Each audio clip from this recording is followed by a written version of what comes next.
너무 늦게 해서 죄송해요.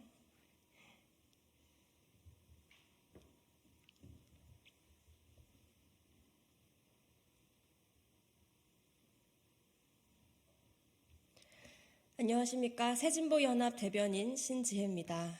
브리핑 시작하도록 하겠습니다. 송파 세모녀 사망 10주기, 이제는 모두를 위한 사회 안전망을 적극 도입해야 합니다. 생활고에 쫓기던 송파 세모녀가 한 달치 월세와 함께 죄송하다고 적은 편지를 남기고 세상을 떠난 지 10년이 되는 날입니다. 비극이 반복될 때마다 복지 사각지대를 메우겠다는 정치권의 약속 역시 반복됐습니다.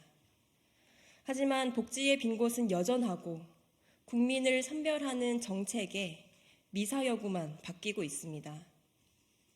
정부는 지난 3년간 빅데이터를 활용해 57만 9천 명의 위기 가구를 발굴했다고 합니다. 하지만 보도에 따르면 이들 중 기초생활보장제도에 편입된 사람은 약 3.5%에 불과했습니다. 공과금 체납 등 위기가 감지돼 위기가구로 분류되어도 바늘구멍과 같은 선별 기준을 통과하기 어려운 현실을 고스란히 보여주는 것입니다. 정부는 위기가구가 기초생활보장제도에 편입되지는 못해도 민간의 지원을 늘렸다고 자부합니다. 하지만 민간의 선의는 국가의 시스템이 아닙니다. 더군다나 어느 지역에 사는지에 따라 혹은 연결된 민간기관에 따라 지원이 천차만별입니다. 이를 약자와의 동행이라 칭할 수 있겠습니까? 각자 도생하며 살다가 어려워졌을 때 받는 지원마저 운에 맡겨야 하는 사회에서는 복지 사각지대로 인한 비극이 반복될 수밖에 없습니다.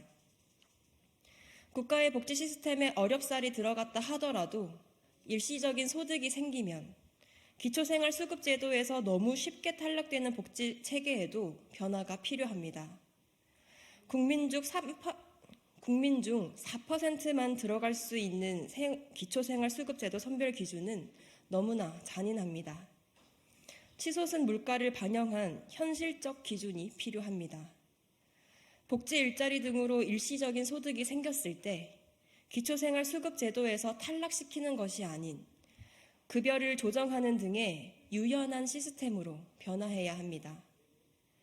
정부가 약자와의 동행을 말하며 복지 사각지대를 메우겠다는 약속을 지키려면 가장 먼저 해야 하는 것이 있습니다.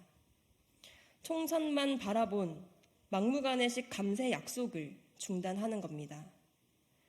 정부가 민간 지원을 연결하는 브로커 역할에 자족할 것이 아니라 위기에 놓인 더 많은 국민이 안정적인 복지 시스템 안에 안착할 수 있게 해야 합니다.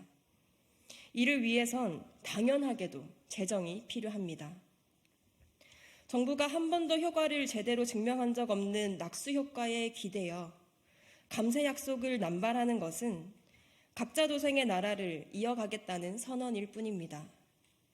새진보연합은 정부 여당의 각자 도생의 나라가 아닌 모두를 위한 든든한 사회 안전망을 만들기 위해 최선을 다하겠습니다.